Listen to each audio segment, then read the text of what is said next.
আসসালামু আলাইকুম রহমতুল্লাহি ওয়া বারাকাতুহু। আচ্ছা, রাজনীতিবিদদের কাজ কি?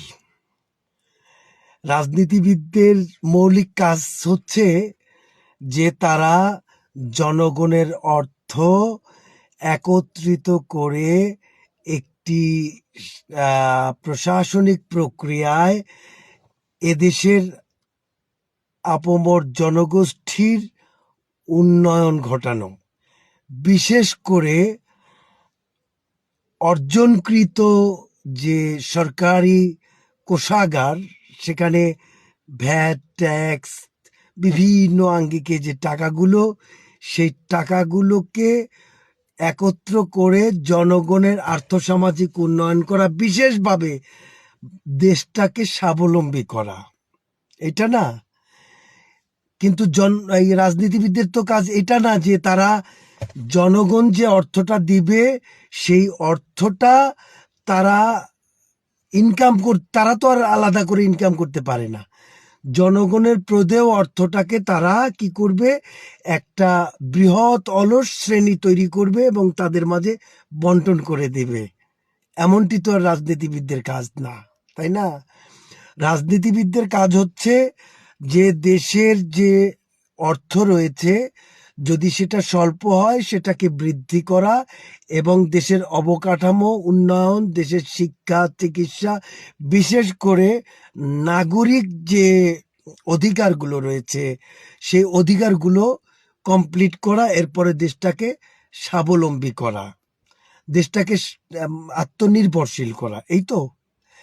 এখন আমি বলতে চাই, কেউ রাগ করবেন না, আমাদের বাংলাদেশের প্রধানতম দল, বাংলাদেশ জাতীয়তাবাদী দল বিএনপি, তার যে বর্তমান চেয়ারম্যান রয়েছেন, এই নবনির্বাচিত চেয়ারম্যান, তিনি কি করলেন, যে ব্যয় খাত আগেই বের করলেন, যে জনগণের যে ভ্যাট ট্যাক্সের টাকাটা এক জায়গায় জমা হবে, সেটা কি করে দ্রুত ব্যয় করা যায় এবং একটা অলস শ্রেণী তৈরি করা যায়, দলীয় নেতাকর্মীদেরকে এই কার্ডের আন্ডারে এনে, ফ্যামিলি কার্ডের আন্ডারে এনে তাদেরকে বসে বসে খাওয়ানো যায়।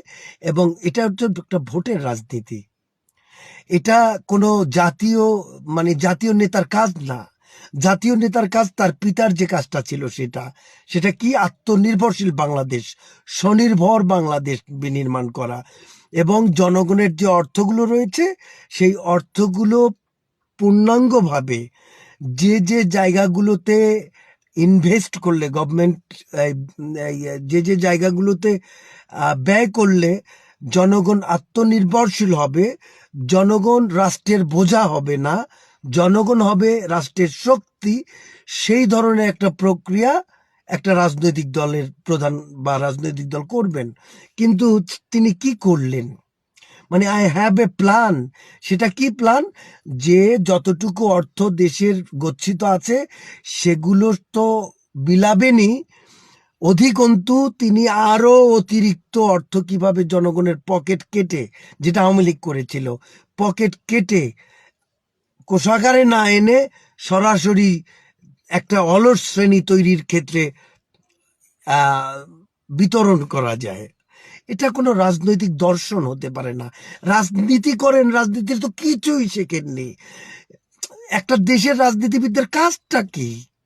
কাজটা হচ্ছে জনগণের প্রদেয় অর্থ জনগণের কল্যাণে ব্যয় করবেন এবং এই জাতিটা যাতে রাষ্ট্রের উপরে, রাষ্ট্রের জন্য বোঝা না হয়, তাদেরকে কর্মসংস্থান সৃষ্টি, তাদেরকে দক্ষ করে গড়ে তোলা, এমনিভাবে একটা স্বাবলম্বী আত্মনির্ভরশীল বাংলাদেশ বিনির্মাণ করা।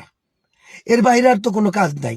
সেই জায়গাটায় দরকার কি, একটা স্বচ্ছ সুন্দর প্রক্রিয়া, যেটা করতে হবে রাজনীতিবিদদেরকেই।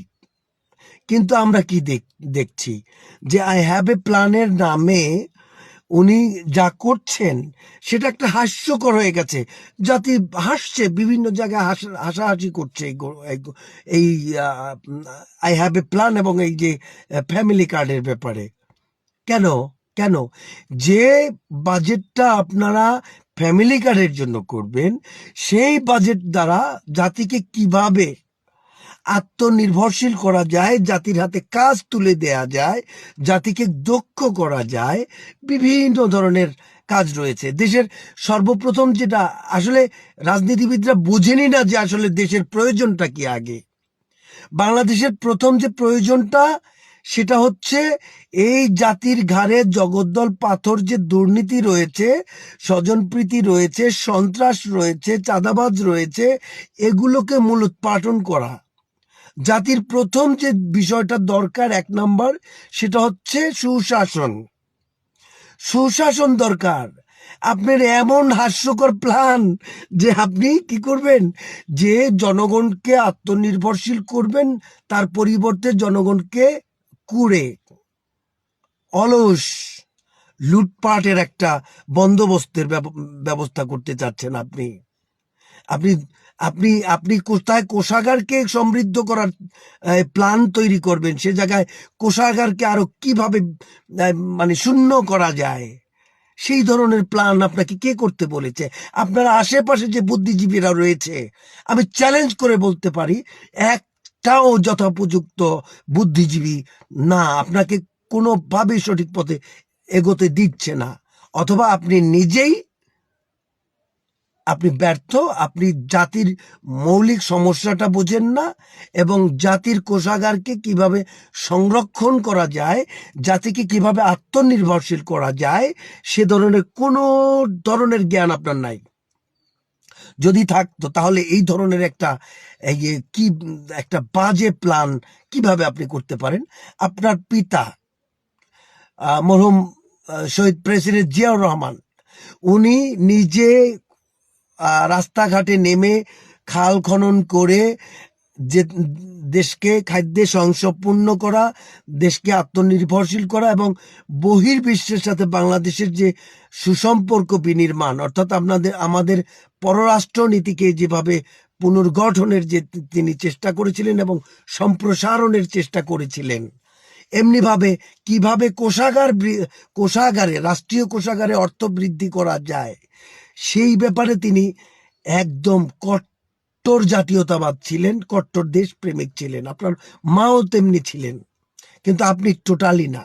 আপনি হচ্ছেন একজন করাপ্টেড, কারণ আপনার বিরুদ্ধে অনেক অভিযোগ রয়েছে দেশে, অনেক। আপনার ইদানিং বক্তৃতায়ও জাতি সন্তুষ্ট হচ্ছে না। আপনি 16-17 বছর পরে দেশে আসলেন, দেশে আসার পরে জাতি আপনার কাছ থেকে আশ্বস্ত হতে চেয়েছিল, জাতি ভয়হীনভাবে আপনার কাছ থেকে কিছু কথা শুনবে, বাণী শুনবে এবং আশ্বস্ত হবে, কিন্তু জাতি আশ্বস্ত হতে পারেনি।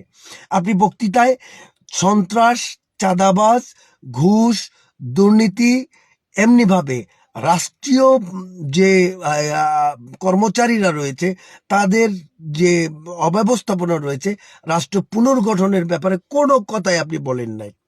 ইদানিং আপনি কিছু বলছেন, কিন্তু ওতে জাতি আশ্বস্ত হয়নি, হতে পারছে না। আপনি প্রথম যে আপনার প্রতি যে দৃষ্টিভঙ্গি ছিল, জাতির ফোকাস ছিল যে আপনি এসে জাতিকে কি আশ্বস্ত করবেন, জাতিকে কি বলবেন, জাতি কিন্তু ভয় দূরীভূত হয় নাই জাতির কাছ থেকে আপনার কথায়।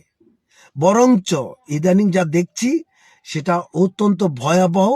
এটা বাংলাদেশ জাতীয়তাবাদের জন্য যে কঠিন সময় আসছে তার পূর্বাভাস।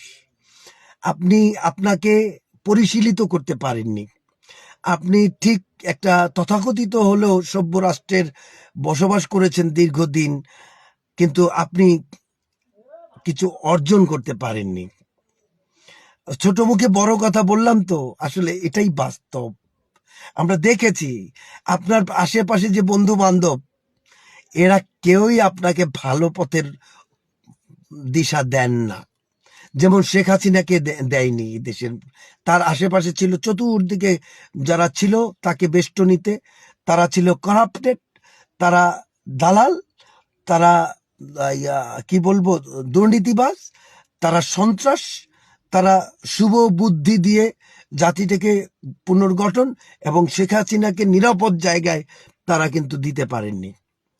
ঠিক আপনারও চতুর্পাশে যারা রয়েছে, আপনার বর্তমান অ্যাক্টিভিটিতে মনে হচ্ছে যে আপনি নিজে এবং তারা উভয়ই আপনারা পদচ্যুত, আপনারা রাজনীতি বোঝেন না, রাষ্ট্রের মৌলিক সমস্যা শনাক্ত করতে ব্যর্থ, আপনারা শুধু অলিক স্বপ্ন দেখাচ্ছেন, কোষাগারকে কিভাবে ধ্বংস করা যায় সেই ব্যাপারে আপনারা উদ্গ্রীব, অথচ কোষাগারকে কিভাবে সমৃদ্ধ করা যায়, কিভাবে জনগণের হাতে কাজ দেয়া যায়, জনগণকে কিভাবে দেশপ্রেমিক বানানো যায়, একটা কি বলবো গণজোয়ার সৃষ্টি করা যায় উন্নয়নের জন্য, সে ব্যাপারে আপনাদের কোনো ধরনের আন্তরিকতা এবং বুদ্ধি আমরা দেখছি না।